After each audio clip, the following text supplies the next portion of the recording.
Dan pembahasan kali ini kita akan lanjutkan pasca duduk di antara dua sujud, dan pembahasan sujud sudah kita bahas. Tidak ada beda antara sujud pertama dengan yang selanjutnya. Kita sekarang bahas materi tentang cara bangkit dari sujud. Baik, kelihatan? Kelihatan. Ikhwan, teman-teman kelihatan? Yang dari sana kelihatan? Insya Allah ya, karena ada layar dimaksudkan. Baik, kalau sudah dirasakan kelihatan seluruhnya, maka saya kira cukup di sini, tidak harus mengangkat dan memindahkan mejanya. Sepakat? Baik, sekarang dalam posisi sholat, Mas, menghadap ke sini dulu aja. Tahan ya, karena beliau tidak mungkin harus membuat posisi yang semuanya mesti akan kelihatan. Kalau digeser, ini terlihat, ini tidak terlihat. Geser ini terlihat, ini tidak terlihat. Ya? Nanti kita menyesuaikan saja. Nanti saya berikan penjelasan, di situ akan memudahkan. Sekarang berdiri, Mas. Tenang ya, insya Allah. Nah, ini udah nggak bisa digoyang. Bismillah. Kelihatan sekarang semua? Tapi pembahasan kita bukan berdiri, tapi bangkit dari sujud. Sekarang perhatikan baik-baik. Bismillah, beliau kemudian sujud. Ya, sujud pertama. Sekarang kita slow motion, kita ringankan dulu, pelankan. Mohon izin berdiri lagi. Tahan. Taib, lihat baik-baik, fokus. Sekarang turun. Tahan. Up. Berarti telapak tangan dulu ya. Boleh? Boleh. Sudah kita pelajari ya. Baik, kalau pakai lutut dulu boleh? Boleh. Sekarang turun pakai lutut. Begini. Sah? Baik, telapak tangan boleh, lutut boleh. Yang tidak boleh pakai apa? Kepala duluan. Bisa dicontohkan? Bisa, silakan. Oh tidak. Alhamdulillah. Karena tidak boleh, berarti contohnya pun tidak mungkin dilakukan. Baik. Sekarang sujud. Dah, fokus baik-baik. 7 anggota masih ingat? Satu apa? Kening. Yang kedua? 2 telapak tangan, kemudian sikunya agak keluar seperti ini, sudah bagus. Kemudian selanjutnya 2 lutut, 5 selanjutnya jemari di 2 kaki. Posisi kakinya itu tertutup atau terbuka? Tertutup, baik, alhamdulillah. Kemudian bangkit. Duduknya iftirash, duduk di antara 2 sujud. Ini materi terakhir kita. Masih ingat ya? Pertemuan lalu. Sekarang sujud lagi, sujudnya tidak ada beda dengan sujud yang pertama. Baik ya, jadi sudah tidak perlu kita bahas lagi. Sekarang inilah inti bahasan kita. Dan pemirsa dimanapun Anda berada, kita akan mulai pada fokus bahasan kita. Tolong fokus baik-baik, bangkit dari sujud yang kedua. Seperti apakah cara bangkitnya? Mari kita mulai pembahasannya. Baik, akhboy, mohon izin, silakan bangkit. Antum puasa? Oh baik ya, jadi dalam bangkit itu tidak ada yang silent ya. Jadi ada bangkit yang jahar, ada bangkit yang silent. Bangkit itu pasti takbir Allahu Akbar gitu kan? Baik, silakan. Ini agak silent. Bismillah. HP aja yang di silent, bangkit tidak usah. Tayyib, bismillah. Tahan. Slow motion. Sujud. Lihat baik-baik, bangkit. 1, 2, 3, bismillah. Tahan. 1, terus 2, terus 3. Jelas sampai sini? Baik, ada berapa gerakan tadi? 3 gerakan. Boleh turun lagi? Semoga Allah berikan pahala berlipat. Baik, sujud. Bismillah. Fokus baik-baik. Angkat 1. Tahan. Perhatikan baik-baik posisinya seperti ini. Duduk ya. Baik, saya belum benarkan atau tidak salahkan, tapi ini yang beliau kerjakan. Baik ya, kemudian yang kedua, ini, baik ya, ketiga, bangkit lagi, perhatikan, langsung bersedekap. Jelas? Baik, ada yang beda dengan akhway? Boleh angkat tangan? Tidak ada yang beda, sama semua. Baik, atau belum tahu semuanya? Baik, jangan khawatir, kalau saya minta ke depan, artinya ada peluang kebaikan yang bisa kita dapatkan. Benar nggak dapat hadiah, salah tidak berdosa, ya. Jangan khawatir. Silahkan duduk sebentar di sini. Ya, semoga Allah angkat penyakitnya insya Allah. Kelihatannya agak flu. Yang pertama, teman-teman sekalian, mari kita lihat dalam hadis riwayat Al-Bukhari nomor hadis 833, juga dalam hadis riwayat Abu Daud nomor hadis 844, juga At-Tirmidzi nomor hadis 827 dan beberapa turunan yang lainnya. kita lihat bahwa Nabi SAW pernah dikisahkan, disampaikan saat menunaikan salat, khususnya saat witir, idza qama, jika beliau berdiri minas sajdati tsaniyati, bangkit maksudnya dari sujud yang kedua, fajalasa, maka beliau duduk terlebih dahulu. Duduk seperti ini. Duduk. Jelas? Baik, jadi ketika beliau bangkit dari sujudnya, beliau kemudian tidak langsung berdiri tapi duduk terlebih dahulu. Paham sampai sini? Baik, posisi duduknya bagaimana kita belum tahu nanti. Wa'tamada 'alal ardi, kemudian beliau menopang ke tanah, ke bumi. Karena zaman Nabi kan belum ada keramik. Ya, belum ada karpet seperti sekarang. Jadi masjidnya pasti tanah keadaannya, kan? Baik, jadi menopang, bertelekan. Sekarang sebelum beliau bangkit, beliau menopang dulu, memberikan topangan. Ya. Dua. Ini yang dipraktikkan oleh beliau. Kemudian yang ketiga, baru kemudian beliau bangkit seperti semula pada rakaat sebelumnya. Bangkit. Nanti kita lihat apakah Nabi mengangkat tangannya lagi atau langsung kemudian bersedekap. Paham sampai sini? Nah, sekarang kita bahas pelan-pelan. Artinya apa yang dilakukan oleh Mas Boy ini atau Akh Boy ini ada dalam petunjuk hadis-hadis Nabi SAW. Tapi yang penting kita pelajari sekarang bagaimana detil pembahasan masalah duduk, masalah bertopang dengan masalah kembali lagi ke atas. Karena nanti ada duduknya juga, ada yang tidak duduk. Bagaimana statusnya saat tidak duduk itu? Pertama, apakah duduk itu dipandang sunnah? Atau rukun? Kewajiban dalam sholat? Atau bukan wajib? Maksudnya bukan rukun, bukan juga sunnah. Ya, sehingga konsekuensi hukumnya bisa berbeda untuk kita semuanya. Kalau itu sunnah misalnya, kapan kemudian itu menjadi sunnah? Apakah sunnah dalam setiap sholat atau sunnah dalam keadaan tertentu? Kemudian adakah bacaan yang mengiringi duduk itu atau tidak? Pembahasan kedua saat bertelekan, menopang. Apakah menopangnya tangannya terbuka begini? Atau tangannya tertutup begini? Pernah melihat yang seperti ini? Turun lagi. Duduk dulu. Begitu mau menopang, ini tadi dia praktekkan begini. Pernah melihat yang terkepal begini? Misal, praktekkan kepal seperti ini. Kemudian bangkit. Pernah melihat yang seperti ini? Baik, yang ketiga, turun lagi, duduk. Dia tidak menopang begini, tidak mengepal begini, tapi di lutut seperti ini. Kemudian bangkit. Pernah melihat yang begini? Pernah. Bukan hanya pernah, jangan-jangan dari tiga ini Anda pelakunya. Ya kan? Baik. Dan ada yang keempat. Bangkit, sujud, bangun, tidak duduk, langsung berdiri. Tidak duduk dulu, langsung berdiri. Pernah ada yang begini? Baik ya. Di antara yang keempat ini, mana yang kemudian sesuai dengan petunjuk Nabi, seperti apa dibahas oleh para ulama, dan bagaimana kita menyesuaikan praktek sholat kita. Itulah pembahasan kita pada hari ini insyaAllah. Jelas? Baik, jadi kita baru akan memulai praktek intinya, dan kita akan bagi pada beberapa bagian. Siap insyaAllah kita belajar? Siap. Mas Boy mau di situ saja atau kembali dulu? Baik ya, silakan. Semoga Allah menerima segala amal ibadahnya dengan amal terbaik. Jazakallah khair. Saya boleh hapus dulu ini? Tayyib. Kemudian saya hapus ini pelan-pelan. Teman-teman sekalian, saat dari sujud kemudian bangkit, pertama tadi apa amalannya? Masih ingat? Fajalasa, beliau kemudian duduk. Satu, duduk.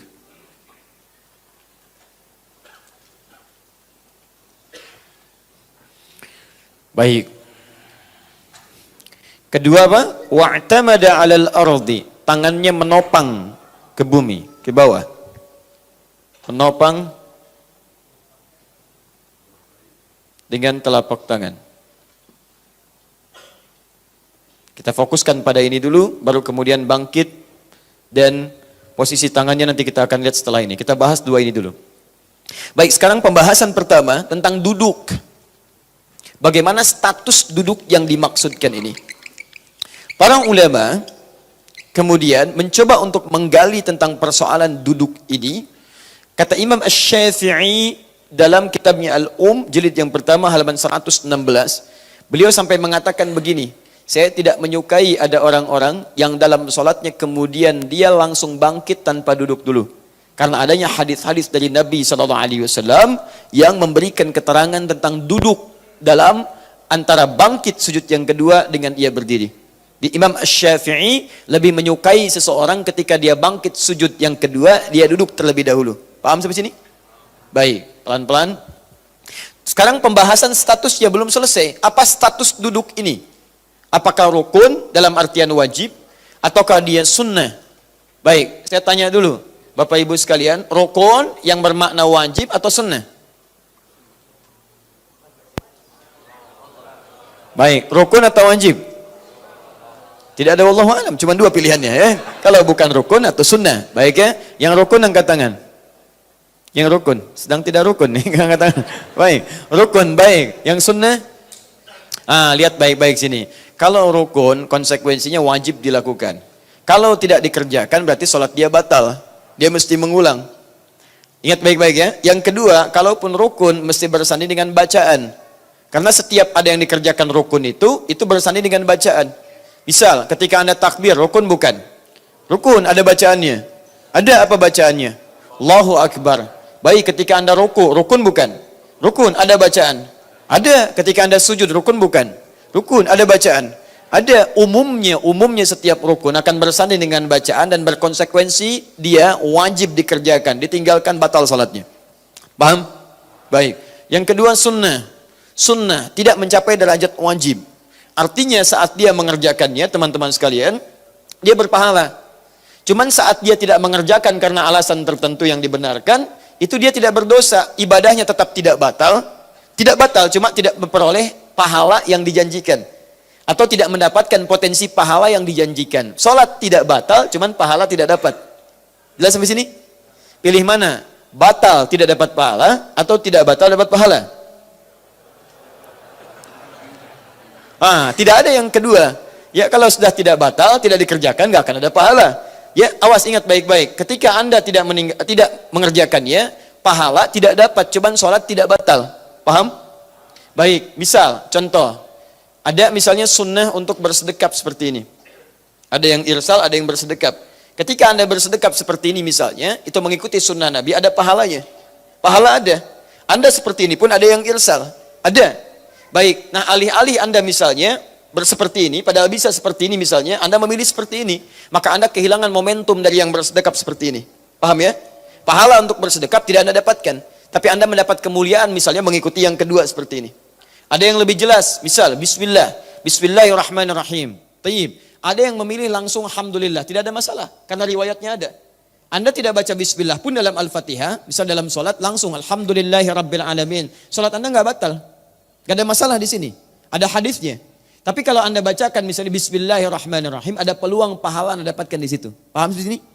Nah, fiqh Asy-Syafi'i di antara ciri khasnya adalah kalau ada peluang pahala bisa saya dapatkan, kenapa saya tinggalkan? Jelas ya? Itulah pandangan Imam Asy-Syafi'i. Makanya beliau memilih saat bismillah salah satu contohnya dengan jahar. Kenapa? Pertama, saya bisa bacakan bismillahnya, artinya saya punya peluang pahala. Bukankah satu hurufnya 10 kebaikan? Bismillahirrahmanirrahim, 19 huruf, 190 kebaikan saya dapatkan. Kalau saya nggak bacakan, memang sholat saya nggak batal, cuman saya kehilangan pahala, sayang. Baik, Imam Syafi'i kenapa tidak disirkan? Kata Imam Syafi'i, saya pilih jaharkan, sebab kalau saya jaharkan, yang lain dengar. Bukankah mendengar Quran di situ ada kebaikan juga? Quran surah ke-8 ayat kedua. Innamal mu'minuna alladzina idza dzukirallahu wajilat qulubuhum wa idza tuliyat 'alaihim ayatuhu zadatuhum imana wa 'ala rabbihim yatawakkalun. Orang beriman itu kalau disebut nama Allah ada getaran dalam jiwanya. Dan kalau dibacakan ayat Quran ada sentuhan pada dirinya, meningkat imannya dan semakin dekat dengan Allah. Daripada nggak saya keraskan, mendingan sekalian saya keraskan. Pahala saya dapat, orang lain bisa dengar dan ada kebaikan di situ. Itu cara satu contoh pendekatan fikih Asy-Syafi'i. Saya tidak mengatakan Anda mesti ambil yang ini, bukan. Saya menjelaskan begini karakteristiknya. Supaya Anda paham kalau Imam Syafi'i misalnya berhujjah seperti ini maksudnya. Imam Malik mengatakan saya ambil saja yang tanpa basmalah. Langsung Alhamdulillahirrabbilalamin. Sampaikan oleh beliau. Kenapa? Karena hadis-hadis awal terkait Al-Fatihah itu langsung dengan hamdalah tanpa basmalah. Basmalah datang kemudian ketika Ibnu Abbas radhiyallahu taala huma bertanya pada Nabi, kenapa tidak ada ayat turun untuk memisahkan surah satu dengan yang lainnya? Asalnya nyambung. Ya, qul huwallah nyambung dengan Al-Falaq, Al-Falaq nyambung dengan An-Nas. Begitu ditanya Ibnu Abbas radhiyallahu taala anhuma, turunlah Bismillahirrahmanirrahim. Sejak saat itulah Nabi seringkali membaca surah-surah diawali dengan bismillah. Termasuk Al-Fatihah dibaca dari Bismillahirrahmanirrahim. Sehingga Imam Malik memilih, saya pilih dari hamdalah saja langsung. Apakah kehilangan pahala? Tidak. Beliau mendapatkan pahala mengikuti Nabi. Bagaimana mengikutinya? Memilih hadis-hadis awal dengan Alhamdulillahirrabbilalamin. Ya, jadi saking inginnya beliau mengambil yang pertama, beliau ngambil alhamdulillahirabbil alamin. Imam Ahmad menengahi, daripada ini tidak baca, ini baca kemudian, ada yang ketiga yang orang lain juga belum tentu tahu ini. Apa itu disirkan? Sir, tetap dibaca tapi tidak dijaharkan. Sir, silent. Ya, tidak ada bunyinya. Bismillahirrahmanirrahim. Dibaca pribadi, dibaca bismillahnya, tapi disirkan, tidak dijaharkan, lantas tidak terdengar oleh orang lain. Paham ya? Jadi kalau antum jadi imam, imamnya sir, antum gak harus dekatkan ke mic supaya kedengaran orang. Bismillahirrahmanirrahim. Alhamdulillahi rabbil alamin. Kalau seperti itu sama aja jahar. Jahar karena bacaan antum kedengaran orang. Paham ya? Nah, ini karakteristik tipikal fikih Imam Asy-Syafi'i. Jadi kata beliau, saya menyukai orang duduk daripada tidak sama sekali. Karena ketika duduk ada pahala mengikuti petunjuk Nabi SAW. Jelas? Nah, sekarang pertanyaannya, apakah ini bagian dari wajib, rukun atau sunnah? Kalau wajib jelas ditolak oleh para ulama, ini bukan dari bagian rukun ataupun kewajiban. Jelas? Baik. Disepakati oleh para ulama, ini hukumnya sekalipun dikerjakan masuk dalam hukum sunnah. Berpahala jika dikerjakan, tapi tidak melahirkan dosa dan tidak membatalkan sholat kalau tak mampu mengerjakannya. Jelas sampai sini? Nah, sekarang pertanyaannya, apakah duduk ini terus dilakukan dalam sholat atau hanya sesekali dikerjakan dalam sholat? Kapan Nabi SAW mengerjakan duduk dalam sholat? Ternyata pembahasan para ulama di kitab-kitab keterangan tentang sifat sholat Nabi SAW terkhusus yang dibahas tuntas itu oleh Ibnul Qayyim Al-Jauziyah dalam sifat sholat Nabi di sini. Beliau bahas tuntas tapi kalimatnya ringkas. Ya, di halaman ke-70 sampai 71 beliau bahas ini. Ya. Kemudian penjelasan yang ini kalau ingin lebih jelasnya lagi, Anda temukan dibahas lengkap tentang cara duduknya Nabi beserta kapan dia munculnya, bagaimana status hukumnya, seperti apa sunnahnya dipraktekkan di kitabnya Syaikh Ibnu Utsaimin yang ini, terbitan Al-Qawam. Ya, jadi nanti kita satukan jadi satu, mudah-mudahan jadi diktat untuk pedoman kita. Nah, beliau kemudian sampaikan di sini, nanti saya cek setelah saya sampaikan. Kesimpulannya, fokus. Di awal-awal masa Nabi SAW menunaikan salat, baik, beliau tidak nampak kemudian mengambil posisi duduk, bangkit dari sujud. Jadi tidak mengambil posisi duduk. Jadi beliau sujud, kemudian bangkit, langsung bangkit, tidak duduk, sujud terlebih dahulu. Tidak duduk terlebih dahulu. Paham? Contoh, Mas Boy. Masya Allah, silakan. Tadi beliau sedang mencatat ya, jadi saya minta dulu, mudah-mudahan nanti nyambung. Jadi beliau praktek, beliau mencatat. Catatannya dibukukan, jadilah catatan. Nah, Mas Boy. Mas bukan yang lain. Dah ya, lihat sini, sujud. Sekarang pertama di awal-awal masa-masa kenabian SAW diperintahkan untuk salat. Terdapat riwayat-riwayat bahwa Nabi SAW itu jarang ditemukan beliau duduk. Jadi begitu bangkit, silakan. Tidak duduk tapi langsung naik. Paham? Seperti ini. Jelas? Sesekali, ingat sesekali ditemukan Nabi SAW khususnya seringkali terlihat pada tahun ke-9 Hijrah. 9 Hijrah. Berapa usia Nabi? Mas Boy? Sedang sholat, tidak usah menjawab. Baik ya? Nabi diangkat jadi Rasul usia berapa? 40 tahun. Hijrah ke Madinah usia berapa? Nabi kan di Mekah 13 tahun, kan? Plus 13. Baik ya. Usia berapa tahun? 53 tahun. Tambah 9? 62 tahun. Nabi wafat usia berapa tahun? Kurang lebih 63 tahun ke 10 Hijrah. Berarti setahun sebelum wafat. Pertanyaan saya, usia Nabi sudah sepuh atau belum? Sudah sepuh. Baik, salatnya berdiri atau duduk? Jangan mengarang. Jangan mengarang. Kalau tidak tahu katakan apa? Wallahu a'lam. Baik, setahun sebelum Nabi wafat, kebanyakan Nabi SAW menunaikan salat itu sering sekali beliau duduk. Bahkan salat malamnya sering duduk. Karena ayat yang dibaca panjang, tidak punya kemampuan terlampau lama beliau untuk berdiri. Saking inginnya tahajud, tapi sulit menyeimbangkan antara fisik dengan bacaan yang panjang itu. Kan sering saya katakan, Nabi kadang seringkali satu rakaatnya 5 juz 4 halaman. Baik, panjang berdiri, tidak punya kemampuan seperti biasa awalnya, maka beliau seringkali duduk. Artinya fisiknya sudah mulai ada penurunan. Sudah mulai ada penurunan.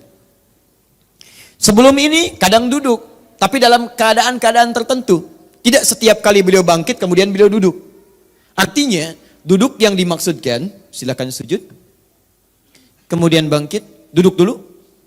Duduk semacam ini untuk kemudian bangkit lagi. Dilihat oleh para ulama hadis, posisi Nabi SAW saat duduk ini terlihat tidak sepenuhnya rutin dalam setiap sholat. Sesekali beliau kemudian duduk. Dianalisislah kemudian kapan sesekali itu yang seringnya terjadi kemudian di akhir tahun sebelum wafatnya Nabi. Khususnya tahun ke-9 Hijrah. Diamati. Ternyata Nabi bangkit itu dalam kondisi-kondisi ingin mengambil tenaga kembali. Rehat sejenak dalam artian mengumpulkan tenaga supaya bisa bangkit kembali. Dalam bahasa Arab, duduk untuk sejenak misalnya. Sejenak rehat untuk mengambil kekuatan untuk bangkit kembali. Atau melakukan aktivitas lagi itu disebut istirahat. Rahah itu istirahat, ista itu minta supaya sejenak bisa mengambil kekuatan kembali. Ada rehat, ada istirahat. Rehat itu mendapatkan santai tenang, istirahat pakai ista, menuntut keadaan supaya bisa mendapatkan ketenangan dulu, punya kekuatan lagi. Anda kerja, tiba-tiba sampai pada tahap-tahap yang agak lemah, kan istirahat dulu. Supaya recovery lagi dan ada kekuatan lagi. Maka dibuatlah dalam bahasa Indonesia, diserap dari bahasa Arab, istirahat. Maka duduk semacam ini diperkenalkan oleh para ulama dengan bahasa jilsatur raha atau jilsah istirahat. Duduk istirahat. Kalimat istirahat inilah kemudian yang dipahami oleh para ulama, baik ahli hadis dengan ahli fiqih dengan dua pendapat utama. Satu, ada yang berpendapat bahwa kesunahan ini berlaku sesuai dengan kondisi. Artinya kalau kondisi Anda memang menuntut untuk bisa rehat sejenak pada saat itu, tidak langsung bangkit. Misal, kalau bangkit dari sujud Anda terlampau misalnya gerakan cepat terlalu capek. Atau kondisinya misalnya menyulitkan. Dari mulai sujud tiba-tiba langsung bangkit, menyulitkan bagi Anda. Maka berlaku kesunahan ini sunnah hukumnya dan berpahala ketika Anda duduk. Paham? Tapi kondisi sebaliknya, jika memang memungkinkan Anda dari sujud langsung bangkit, tidak harus duduk, maka yang dimaksud sunnahnya adalah bangkit, tidak harus duduk di sini. Ini kata pendapat yang pertama, paham? Saya ingat saya sedang merangkum dua kitab ini, nanti rujukannya Anda kembalikan ke sini. Ingat, kalau saya sedang bahas sesuatu secara menyeluruh, Anda simpan dulu kebiasaan Anda, supaya nanti kita bahas ini, setelah itu kita keluarkan kebiasaan Anda sesuai dengan argumentasi dalilnya. Paham? Baik. Dua, ada pendapat kedua mengatakan, sepanjang Nabi mempraktekkan untuk duduk itu, jangan dilihat antara butuh tidaknya. Yang penting duduk itu dikerjakan oleh Nabi. Artinya posisi duduk itu mau dalam keadaan kita perlu untuk duduk dulu. Atau kita merasa kuat dalam bersemangat. Tidak ada masalah. Karena Nabi pernah praktekkan keadaan duduk itu. Dan Nabi pernah tunjukkan pada satu kaum di tahun 9 Hijrah. Kata Nabi memberikan contoh pada mereka. Lakukan seperti ini. Duduk dulu. Dan tidak semua orang yang hadir pada saat itu memiliki fisik kondisi seperti Nabi. Artinya dia butuh istirahat. Ada yang semangat, ada yang kuat. Ini menunjukkan kata pendapat yang kedua, tidak ada masalah. Duduk itu sangat dianjurkan. Sunnah di situ, baik dalam keadaan Anda misal sedang butuh tenaga, atau bahkan sedang kuat semangat, maka dianjurkan duduk terlebih dahulu sebagai contoh dari Nabi SAW. Paham seperti ini? Baik. Kira-kira pendapat 1 dan 2 mana yang benar? Yang cenderung 1 angkat tangan. Cenderung 2 angkat tangan. Alhamdulillah. Yang dua-duanya? Masya Allah. Yang benar adalah dua-duanya. Yang salah? Yang tidak sholat. Ya, sepakat ya? Jadi 1 atau 2 ini hanya pendekatan cara memahami saja. Yang pertama mengatakan, iya ini boleh duduk nih. Cuman Nabi itu kan duduk pada saat beliau merasa fisiknya kurang maksimal. Untuk bisa langsung bangun. Karena itu sunnahnya berlaku pada saat itu. Kalau tidak nggak usah dikerjakan. Tapi yang satu pun bersepakat kalaupun dia duduk gak ada masalah. Dan tidak disebut dengan bid'ah. Ingat, bersepakat mereka kalau duduk gak apa-apa. Cuma bagi kami praktek duduk itu dilakukan saat dalam keadaan butuh untuk duduk. Tapi kalau Anda mau duduk silahkan saja gak ada masalah. Paham? Yang kedua memahami, kalau saya agak berbeda. Kalau saya, sepanjang Nabi pernah kerjakan artinya boleh dilakukan. Boleh dikerjakan. Karena Nabi pernah lakukan itu. Dan Nabi tidak mengingkari ketika ada sahabat yang sholat kemudian duduk dulu. Artinya itu boleh dilakukan dan ada pahala saat melakukannya. Paham? Taib. Imam Asy-Syafi'i berpendapat daripada tidak dikerjakan sama sekali, saya lebih baik kerjakan. Karena saat dikerjakan, ada pahala diberikan. Kalau tidak, sama sekali. Paham? Alhamdulillah. Jelas ya?